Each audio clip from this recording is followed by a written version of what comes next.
এতিয়া চাওক মই ক'লো যে ৭১ৰ পিছত এইবাৰ প্ৰথমবাৰৰ কাৰণে এনেকুৱা মক ড্ৰিল হৈছে এতিয়া প্ৰশ্ন উঠে যে মক ড্ৰিল কিহৰ কাৰণে কি সাধাৰণ যোনবোৰ ৰাইজ আছে তেখেতসকল ৰক্ষা হ'ব হয় মক ড্ৰিল কৰিলে এটা অনুশীলন কৰিলে জনতাই জানিব যে এই যদি মিসাইল এটেক হয় কাৰণ আজিৰ দিনত আপুনি চাব যে বেছিভাগ আকাশ মাৰ্গেৰে যুদ্ধখন আকাশ মাৰ্গেৰে হ'ব মিসাইলবোৰো আকাশ মাৰ্গেৰে আহিব ফাইটাৰ প্লেন বা বম্বাৰ সকলো আকাশ মাৰ্গেৰে আহিব গতিকে আমাৰ এয়াৰ ৰেডটো খুব দৰকাৰ হৈ গৈছে যে এয়াৰ ৰেড হলে আমি কি কৰিব লাগে মই প্ৰথম কথা ক'লো যে এটো ৰাতি হলেতো আমি ব্ল্যাকআউট কৰিব লাগিব দ্বিতীয়তে আমি যোনবোৰ ভাইটেল ইনষ্টলেশন আছে ধৰক সুধানগৰ আছে বা যোনবোৰ হেৰি সেই জায়গাবোৰত নতুনকৈ এনেকুৱা পেইন্টিং দিব লাগিব যেন তাত সেউজীয়া পেইন্ট কৰি বা যোনটো মাটিৰ লগত মিলি যায় তেনেকুৱা পেইন্ট এটা দিব লাগিব যাতে আকাশ মাৰ্গৰ পৰা সিহঁতে হেতু দেখা নাপায় যে এটো আসলতে কি বস্তু তৃতীয়তে সাধাৰণ জনতাৰ কাৰণে যতে থাকে এয়াৰ ৰেড সাইৰেন হোৱাৰ পিছত লগে লগে এয়াৰ ৰেড সাইৰেনটো শুনাৰ পিছত এটা সুৰক্ষিত জায়গালৈ যাব লাগিব সুৰক্ষিত জায়গা এতিয়া কি হ'ব পাৰে সুৰক্ষিত জায়গা এনেকুৱা জায়গা য'ত আপুনি দেখে যে মানে মুকলিত থাকিব নালাগে এনেকুৱা জায়গা য'ত আপুনি অলপ প্ৰটেকশন এটা পায় অৰ্থাৎ আপুনি যদি ঘৰৰ ভিতৰটো আছে আপোনাৰ চেষ্টা এনেকুৱা হ'ব লাগিব যে আপুনি যোনটো ঘৰৰ বিমবোৰ থাকে সেই বিমবোৰৰ ঠিক তলত থিয় হৈ যাব লাগিব পাৰিলে যদি আপোনাৰ মজবুত ধৰক চকী আছে বা মজবুত টেবুল আছে সেই টেবুলৰ পৰাও আপুনি অন্তত অলপ সলপ ৰক্ষা পাব কিন্তু ইয়াত ডাঙৰ কথা এইটো যে আপোনাৰ যদি মিসাইল এটেক হয় তেতিয়া হলে আপোনাৰ যদি এয়াৰ ৰেড সাইৰেন শুনাৰ লগে লগে আপুনি কিন্তু নিজৰ আশ্ৰয় কোনখিনিত লব সেই কাৰণে আগতীয়াকৈ ভাবি লব লাগিব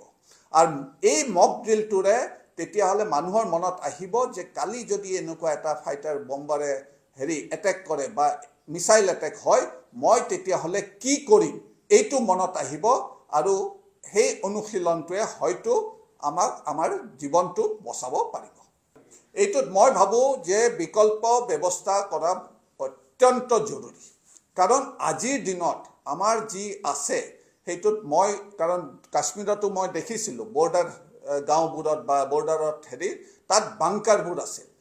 আৰু বাহিৰৰ দেশতো সিহঁতৰ বম্ব ৰেড শেল্টাৰ বুলি কয় সেই আছিল আৰু এতিয়া চাব যে ইউক্ৰেইন বা ৰাছিয়াৰ যোনটো যুদ্ধ হৈছে বেছিভাগ মানুহ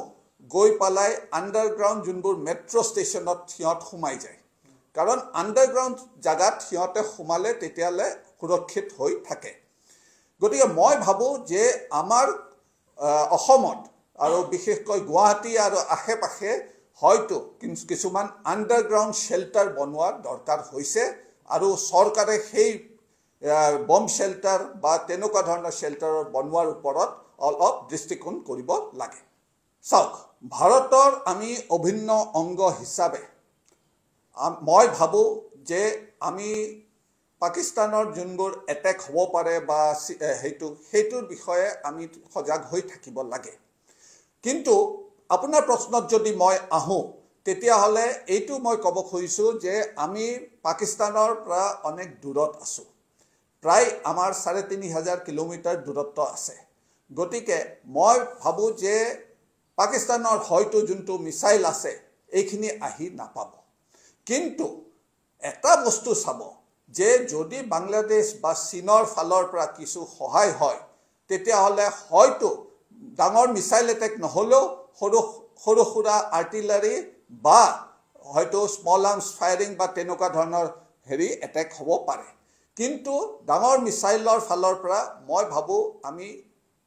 এতিয়া সুৰক্ষিত কাৰণ পাকিস্তানৰ মিসাইলৰ এনেকুৱা ৰেঞ্জ নাই যোনটো ৰেঞ্জ আহি গুৱাহাটী বা অসম হোৱা তেনেকুৱা ধৰণৰ দেখা নাই